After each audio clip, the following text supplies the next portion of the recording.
So really quick, I'm going to go over how a user sets up a product. So once the user logs in and is signed up, actually here I'll show you.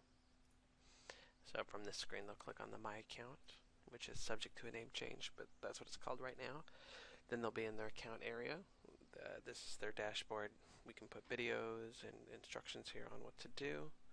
Right now I just have this little default video because I haven't made one for users yet. So then they'll go to products, add product.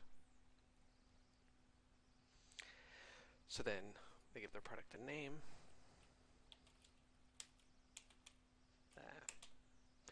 And then all the different areas here for their content. So the PayPal email, I'll leave this blank for now. This is the description that'll go under their slider.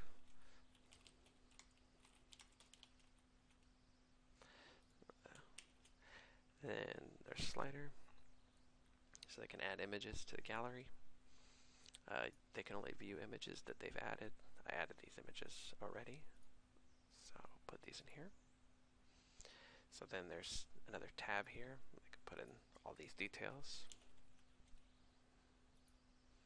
So I'll go in description, put in some garbage, select the category for it to show, and then a price.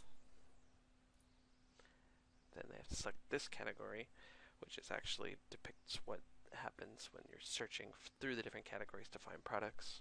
So they'll probably just end up doing the same one twice.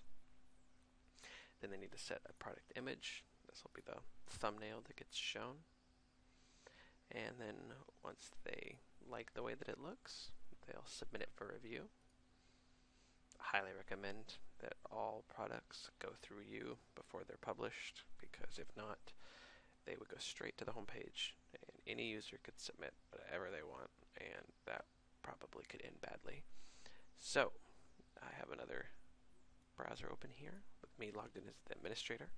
So what you do after they submitted the product, which actually I'm going to put them on the dashboard so they're not in control of that product anymore.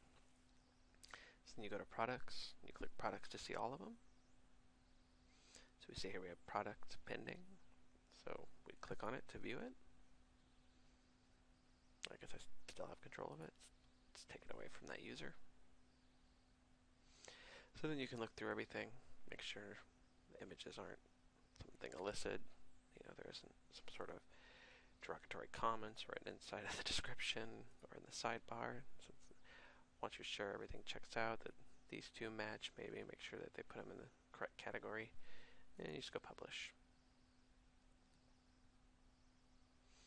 So now if you were to go, actually let's go to the home page. And we see right there this product's been added. I'm going to have to do something where I have to pick a specific size that all these images are going to be, because as we can see, the two different sized images sort of work out differently. Something we can discuss when we speak about what we think is best. I think going mainly with some sort of like a square type idea, rather than a rectangle would probably work best. But then if you actually go inside of it, it's pretty standard. Again, image sizing issues. These are things that will have to be set up and described to the users. This is mandatory type of thing. For any site like this, the things have to abide by certain restrictions to be able to work properly. But everything else is fine. We got our description, all of our sidebar content. This will fill out this area better when someone actually fills this out. If we were to click buy now, it would take us to the PayPal, and then we could review this product, give a star rating, click submit. Now if we were to turn to the home page, we can see now that it has its rating next to its price. So as you can see, most of the functionality is there. Just a couple of little kinks to work out, just styling, visual issues, but everything's going along very nicely.